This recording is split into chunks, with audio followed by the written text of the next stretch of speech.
Puji syukur kepada Tuhan, anugerah dan kemurahan-Nya selalu melimpah bagi kita semuanya. Sebelum kita lebih jauh melangkah di hari yang baru, kita mau mendengar kebenaran firman sebagai bekal bagi perjalanan hidup kita. Tema firman Tuhan hari ini adalah mengenal Yesus Kristus secara benar. Saya akan baca ayat pokok kita dalam Efesus pasal 1 ayat yang ke-17. Dan meminta kepada Allah Tuhan kita Yesus Kristus, yaitu Bapa yang mulia itu, supaya Ia memberikan kepadamu roh hikmat dan wahyu untuk mengenal Dia dengan benar. Saudara, perjalanan iman Kristen tidak hanya cukup percaya kepada Kristus. Perjalanan iman Kristen harus semakin hari semakin mengenal Kristus secara benar.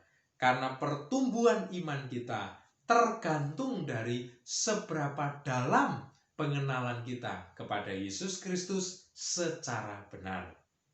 Kali ini kita mau fokus dalam surat Efesus, dan saya ingin membagikan 3 hal yang harus kita kenali dari Yesus Kristus secara benar, supaya iman percaya kita juga semakin bertumbuh secara benar. Yang pertama, saudara, kita harus mengenal, kita harus memahami kebesaran kasih Kristus. Efesus pasal 3 ayat yang ke-18. Demikian bunyi firman Tuhan. Aku berdoa supaya kamu bersama-sama dengan segala orang kudus dapat memahami betapa lebarnya dan panjangnya dan tingginya dan dalamnya kasih Kristus. Saudara, Rasul Paulus memakai ungkapan yang begitu hebat, menggambarkan, menguraikan, menjelaskan kebesaran kasih Kristus.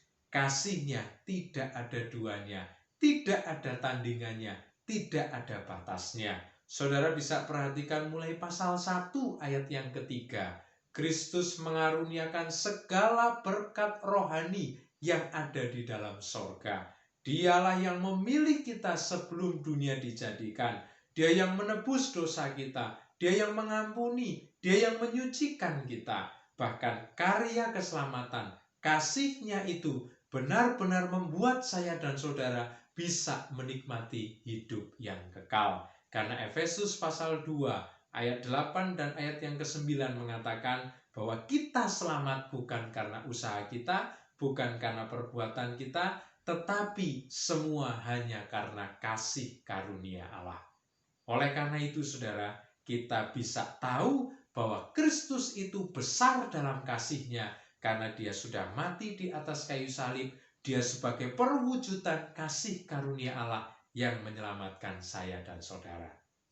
Yang kedua yang harus kita kenali dari diri Yesus Kristus secara benar adalah kebesaran kuasa-Nya.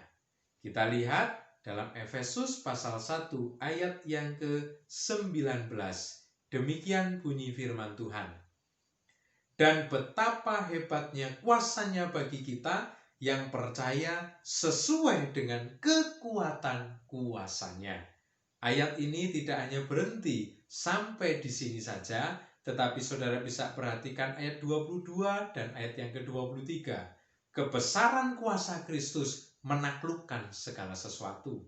Dan semua yang sudah ditaklukkan itu Dia letakkan di bawah kakinya. Kaki Kristus adalah jemaat. Kaki Kristus, tubuh Kristus adalah saya dan saudara. Berarti kita semua alami kemenangan bukan karena usaha kita. Karena Dia mampu menaklukkan segala sesuatu. Untuk lebih jelasnya, saudara bisa lihat dalam kitab Injil-Injil. Yesus Kristus mendemonstrasikan kuasa-Nya yang hebat. Tidak ada yang pernah melakukan seperti yang Yesus lakukan. Dia bisa membangkitkan Lazarus yang 4 hari sudah mati, bahkan sudah berbau. Dan Dia juga melakukan banyak mujizat lainnya yang mengagumkan. Itulah Yesus Kristus, besar kuasa-Nya sepanjang abad, sepanjang zaman, tidak ada yang menandingi Dia. Yang ketiga, saudara, yang kita bisa kenal dari diri Yesus Kristus adalah kebenaran ajarannya.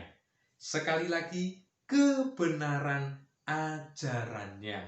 Saudara, kita bisa perhatikan dalam Efesus pasal 4 ayat yang ke-20 sampai ayat yang ke-21. Demikian bunyi firman Tuhan. Tetapi kamu bukan demikian. Kamu telah belajar mengenal Kristus, karena kamu telah mendengar tentang Dia dan menerima pengajaran di dalam Dia menurut kebenaran yang nyata dalam Yesus. Yesus Kristus satu-satunya kebenaran. Dia mengajarkan kebenaran. Dia sendirilah kebenaran. Jadi, ketika kita mengenal Yesus Kristus sebagai pribadi yang hebat dalam ajaran, sebagai pribadi yang benar dalam ajaran, bahkan benar dalam tingkah laku dan perbuatan, benar dalam perkataan, maka kita merasa bangga kepada Dia. Kita merasa sejahtera, kita merasa damai ada di dalam Dia.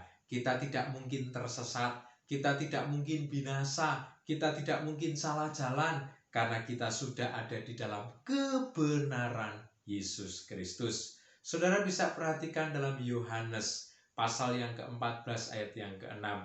Akulah jalan dan kebenaran dan hidup. Jadi kita semua sudah diberitahu untuk poin yang ketiga ini. Tidak ada kebenaran yang lain selain Yesus Kristus. Kebenaran perkataannya atau firman-Nya, kebenaran ajarannya, kebenaran perbuatannya, semua hanya ada di dalam Kristus. Bahkan ketika Dia mati di atas kayu salib, Pilatus mengakui bahwa orang ini tidak bersalah. Ketika Dia berada di atas kayu salib, salah satu penyamun, salah satu penjahat yang ada di sebelah Yesus mengakui bahwa Yesus tidak salah. Perbuatannya tidak pernah salah. Ajarannya, perkataannya tidak pernah salah. Demikian yang dapat saya bagikan. 3 poin yang berkaitan dengan diri Yesus Kristus kita sudah pahami secara benar, menambah pertumbuhan kekuatan iman kita kepada Tuhan Yesus. Sampai jumpa dan Tuhan Yesus memberkati.